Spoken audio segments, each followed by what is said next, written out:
दोस्तों, बॉस से बचाव के इस नए एपिसोड में आपका स्वागत है। इस एपिसोड में हम ये डिस्कस करेंगे कि कितने टाइप के डिफ़िकल्ट बॉसेस होते हैं। वैसे तो ये लिस्ट शायद बहुत लंबी हो सकती है, बट मैंने आप लोगों के लिए वो 6 टाइप के डिफ़िकल्ट बॉसेस इस एपिसोड में डिस्कस किए हैं और मैं चाहता हूँ कि आप देखें कि किस तरीके के डिफ़िकल्ट बॉसेस होते हैं और किस तरीके से आप उनके साथ मैनेज कर सकते हैं ताकि आपकी लाइफ थोड़ी आसान हो जाए। तो आइए देखते हैं 6 types of difficult bosses in corporate life. Number 1 difficult boss वो होता है जो कि एक माइक्रो मैनेजर होता है। माइक्रो मैनेजर बॉस हमेशा आपके पीछे पड़ा रहेगा कि आप कौन सा काम कर रहे हो, कैसे काम कर रहे हो, और आपको वो कभी भी पूरी इंडिपेंडेंस नहीं देगा। उसका आपके प्रति जो ट्रस्ट है वो भी बहुत कम होता है।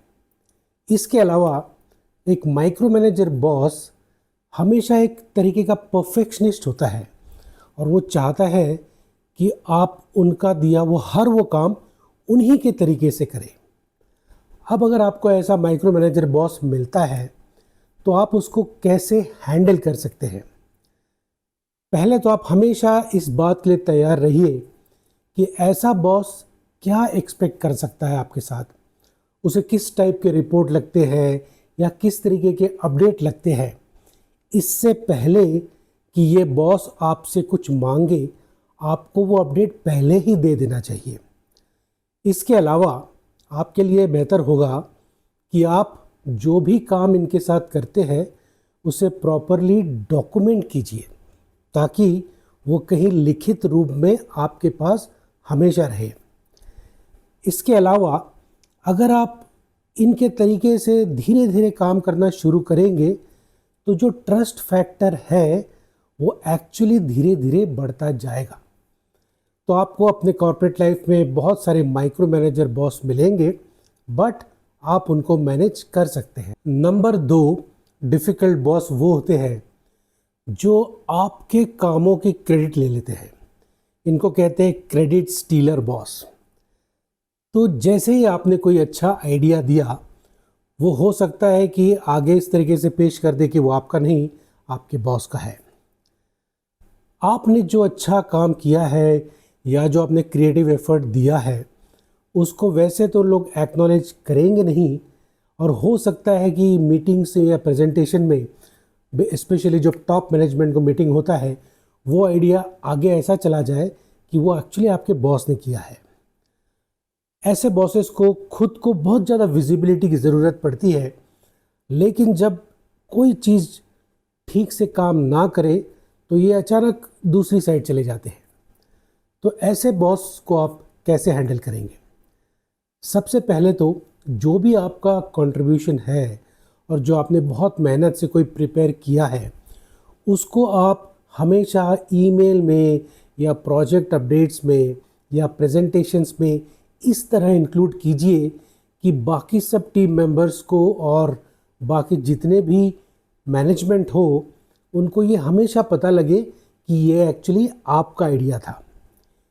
बहुत अलग अलग जगह पे आप जब जाते हैं, प्रेजेंट करते हैं, तो आप एक इस तरीके से पेश कीजिए कि सबको पता चल जाए कि ये जो बहुत अच्छा आइडिया है, ये बहुत अच्छा कंट्रीब्यूशन है, वो एक्चुअली आपका है। और अगर इस तरह का बॉस आपको बहुत ज़्यादा परेशान करता रहता है तो आप ज़रूर उनसे 1-on-1 डिस्कशन कीजिए और उन्हें ये प्रॉब्लम बताइए कि मैं जो इतना अच्छा काम कर रहा हूँ और मेरे जो क्रिएटिव आइडियाज़ है या मेरे जो कंट्रीब्यूशंस है, आप प्लीज़ हेल्प कीजिए कि वो मेरे नाम से आगे जाए और उसका क्रेडिट मुझे मिले। तो ऐसे क्रेडिट स्टील करने वाले बॉस हमको हमेशा मिलते रहेंगे, बट इनको भी मैनेज किया जा सकता है। नंबर 3 डिफ़िकल्ट बॉस वो होता है जो एक तरीके से घोस्ट बॉस यानी कि भूतिया बॉस बन जाता है। ऐसे बॉस बड़े मुश्किल से आपको बार बार मिलेंगे और उनकी अवेलेबिलिटी बहुत बड़ा एक प्रॉब्लम होता है। इसके अलावा जब भी कोई डिफ़िकल्ट डिसीजन लेने की बारी आएगी तो ऐसे बॉसेस आपको बहुत जल्दी सपोर्ट नहीं करेंगे। और फाइनली ये होता है कि सारा काम आपके ऊपर आ जाता है कि आपको ही उसे इंडिविजुअली मैनेज करना है। अब अगर आपको ऐसा घोस्ट बॉस मिल जाए तो आप कैसे मैनेज करोगे? तो पहले तो ये बहुत ज़रूरी है कि ऐसे बॉस के साथ काम करते समय आप खुद पे अपना कॉन्फिडेंस रखिए और हमेशा खुद के डिसीजन लेने की कोशिश कीजिए। और जो भी काम आप करते हैं उसे रेगुलरली बहुत ही शॉर्ट इन्फॉर्मेशन में बॉस को कंटिन्यूसली अपडेट करते रहिए। और कहीं पे भी अगर उनका अप्रूवल आपको लगता है तो वो आपका अपडेट देख के अप्रूवल ज़रूर देंगे। इसके अलावा आपके लिए एक ज़रूरी है कि आप अपने कॉर्पोरेट में एक ऐसा इनफॉर्मल नेटवर्क बना के रखिए ताकि भले ही आप इंडिपेंडेंटली काम कर रहे हो लेकिन ओवरऑल कॉर्पोरेट में या अपने ऑर्गेनाइजेशन में ये सबको पता होना चाहिए कि आपने किस तरीके से इसे इंडिविजुअली मैनेज किया है। तो ये तरीका है जिससे आप एक घोस्ट बॉस को मैनेज कर सकते हैं। फोर्थ टाइप के डिफ़िकल्ट बॉस वो होते हैं जो बहुत ही दादागिरी टाइप का काम करते हैं, यानी कि बुलिंग करते हैं। ये हमेशा आपको डरा के रखने की कोशिश करेंगे और काफ़ी एग्रेसिव होते हैं।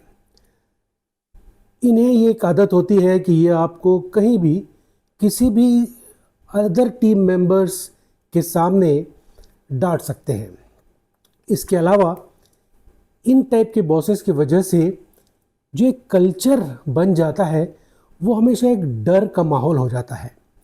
अब ऐसे बुली बॉस अगर आपको मिल गए तो आपको क्या करना चाहिए? तो आप उनके साथ उसी तरीके से एग्रेसिवली बिहेव मत कीजिए जैसे वो करते हैं, क्योंकि इससे आपकी प्रॉब्लम कभी सॉल्व नहीं होगी। अगर वो बार बार आपको ह्यूमिलिएट कर रहे हैं या लोगों के सामने डांट रहे हैं तो उनके साथ एक वन ऑन वन डिस्कशन कीजिए और उन्हें ये समझाइए कि बॉस, अगर आपको मुझे कोई भी फीडबैक देना है तो आप मुझे वन ऑन वन दे सकते हैं और मैं उसके हिसाब से अगर कोई इम्प्रूवमेंट है तो मैं ज़रूर करूँगा। लेकिन अगर इस टाइप का बॉस का बिहेवियर कंटिन्यूसली रहता है और जैसे कि हम बॉस से बचाव में कहते हैं कि इससे आपका फ्रीडम, पीस और हैप्पीनेस कहीं प्रॉब्लम में आ सकता है, तो इसे ज़रूर अपने एचआर डिपार्टमेंट से डिस्कस कीजिए और उनसे भी हेल्प लेने की कोशिश कीजिए। 5वें नंबर के डिफ़िकल्ट बॉस होते हैं इनसिक्योर बॉस। इसका मतलब ये है कि अगर आप कैपेबल है, हो सकता है कभी शायद आप अपने बॉस से भी ज़्यादा स्मार्ट हो, तो इनके जो स्वभाव होता है इनको आपसे बहुत इनसिक्योरिटी हो जाती है और ये इनसिक्योरिटी की वजह से वो ये बहुत कोशिश करते हैं कि आप आगे ना आ पाए और आपका ग्रोथ आपके कैपेबिलिटी के हिसाब से उतना नहीं हो जितना होना चाहिए। और जब भी आप कोई भी उनके साथ डिस्कशन करें और अगर आपका ओपिनियन उनसे अलग है तो उनको ये बहुत जल्दी हजम नहीं होता है। नाउ ऐसे बॉस को आप कैसे मैनेज करेंगे? पहले तो आपको ये बहुत कोशिश करनी चाहिए कि आप उनको ये समझाने की कोशिश करें कि आप एक्चुअली उनके लिए काम कर रहे हैं और आपके सपोर्ट से उनको इनसिक्योर फील नहीं करना चाहिए और उनको ऐसा लगना चाहिए कि आप हर काम में उनको सपोर्ट करते हैं, आप एक्चुअली उनके कॉम्पिटिटर नहीं हैं। और अगर आपको लगता है कि ये बॉस मुझे वो ग्रोथ या मुझे वो जो एक आपकी तरक्की होती है ऑर्गेनाइजेशन में, वो आपको इस बॉस की वजह से नहीं मिल पा रही है, तो आप ऑर्गेनाइजेशन में ये भी देखते रहिए कि कहीं आपको कोई दूसरा रोल या दूसरा प्रोजेक्ट या कोई अलग असाइनमेंट में मिल जाए।